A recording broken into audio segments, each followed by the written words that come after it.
সুপ্রিয় দর্শক, চলে এসেছি গাছের কথা ফুলের কথা ইউটিউব চ্যানেলে।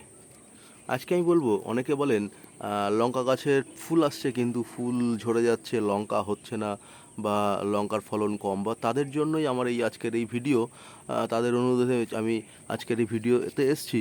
তো মূলত এই যখন আপনারা দেখবেন আপনাদের লঙ্কা গাছের ফুল ঝরে যাচ্ছে, লঙ্কা হচ্ছে না, তখন আপনাদের বুঝে নিতে হবে আপনাদের কিন্তু মাটিটা সঠিক তৈরি হয়নি। মূলত দেখুন, আমার এই গাছটি কিন্তু বয়স 1 বছর প্রায়।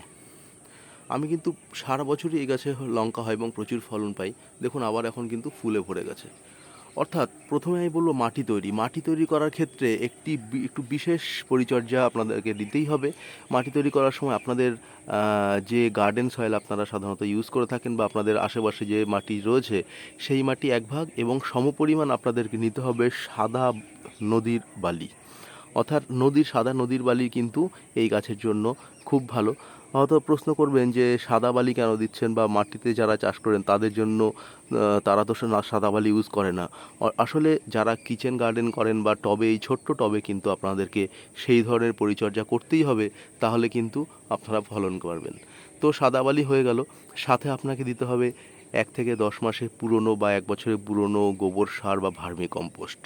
তার সাথে দেবেন পচা পাতার মিশ্রণ, এবং কলার খোসা যদি আপনারা গুঁড়ো করে রাখতে পারেন খুব শুকিয়ে, সেই ডাস্ট দেবেন আপনারা 1 চামচ মতো।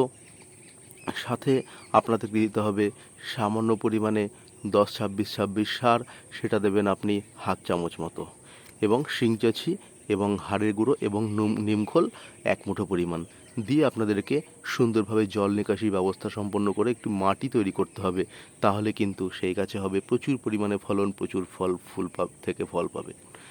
আর যারা কিচেন গার্ডেন করেন তাদের জন্য বলবো, আপনারা প্রচুর ফুল ওপেন সানলাইটে রাখতে পারেন, বা সেমি শেডেও রাখতে পারেন।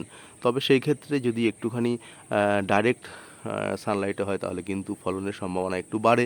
তো আপনার সেটা পজিশন বুঝে আপনারা একটু সানলাইট যাতে পায় সেরকম পজিশনেই রাখবেন। এবং জল নিকাশি ব্যবস্থা ভালো হতে হবে। গোড়া সামান্য ময়েশ্চার থাকবে, কিন্তু গোড়ায় যেন জল দাঁড়িয়ে না থাকে, এই বিষয়টি খেয়াল করবেন। আর একটি বিষয় যেটা হচ্ছে, আপনাদেরকে প্ল্যান্ট গ্রোথ রেগুলেটর পিজিআর আপনাদেরকে অবশ্যই করতে হবে। সেক্ষেত্রে মিরাকুলান স্প্রে করতে পারেন 1 লিটার জলে 1 ml করে, 15 থেকে 20 দিন অন্তর অন্তর আপনাদেরকে অবশ্যই স্প্রে করতে হবে।